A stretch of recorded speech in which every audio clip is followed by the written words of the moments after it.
ക്രിസ്തുവിന്റെ പീഡാനുഭവ സ്മരണയിൽ ലോകമെമ്പാടുമുള്ള ക്രൈസ്തവ വിശ്വാസികൾ ഇന്ന് ദുഃഖവെള്ളി ആചരിക്കുകയാണ്. കുരിശുമരണത്തിലൂടെ യേശു മാനവരാശിക്ക് നൽകിയ പുതുജീവിതത്തിന്റെ ഓർമ്മാചരണമാണ് ദുഃഖവെള്ളി. മനുഷ്യരുടെ മുഴുവൻ പാപങ്ങൾ ഏറ്റെടുത്ത് യേശു കുരിശുമരണം വരിച്ച ദിവസമാണിന്ന്. ക്രൈസ്തവർക്ക് മാത്രമല്ല, ലോകത്തെ സർവ്വ മനുഷ്യർക്കും വെളിച്ചം പകരുന്ന അസാധാരണമായ ത്യാഗത്തിന്റെ ഓർമ്മ പുതുക്കലാണ് ഈ ദിനം. യേശു കുരിശു ചുമന്ന് കാൽവരിക്കുന്നിലേക്ക് സ്വയം മരണത്തിലേക്ക് നടന്നെടുത്തത് മാനവകുലത്തിന്റെ രക്ഷയ്ക്കു വേണ്ടിയായിരുന്നു.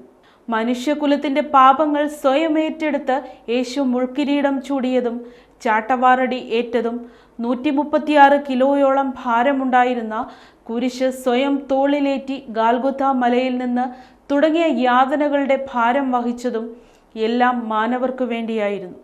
യേശു കുരിശിൽ ചിന്തിയ രക്തത്തിന്റെ കറ മായാതെ കിടക്കുന്നുണ്ടെങ്കിലും അതിന്റെ അനന്തരഫലം വലിയൊരു നന്മയായി മാറുകയായിരുന്നു. കുരിശിൽ യേശു സഹിച്ചത് പീഡകളെങ്കിലും അവയുടെയെല്ലാം അനന്തരഫലം മാനവരാശിയുടെ രക്ഷ എന്നതായിരുന്നു. അതുകൊണ്ട് തന്നെ യേശുവിന്റെ കുരിശുമരണം വലിയൊരു നന്മയ്ക്ക് വേണ്ടിയായിരുന്നു എന്ന അർത്ഥത്തിലാണ് ഗുഡ് ഫ്രൈഡേ എന്നറിയപ്പെടുന്നത്. ദുഃഖവെള്ളി ആചരണത്തിന്റെ ഭാഗമായി വിവിധ ദേവാലയങ്ങളിൽ ഇന്ന് പ്രത്യേക പ്രാർത്ഥനകൾ നടക്കും. കുരിശുമരണത്തിന് മുന്നോടിയായി യേശുവിന്റെ പീഡാനുഭവങ്ങളുടെ ഓർമ്മ പുതുക്കാൻ കുരിശിന്റെ വഴിയിലും വിശ്വാസികൾ പങ്കെടുക്കും. ക്രൈസ്തവർ ഉപവാസത്തിലൂടെയും പ്രാർത്ഥനയിലൂടെയും ഈ ദിനം പൂർണ്ണമായും ദൈവത്തിന് സമർപ്പിക്കുന്നു.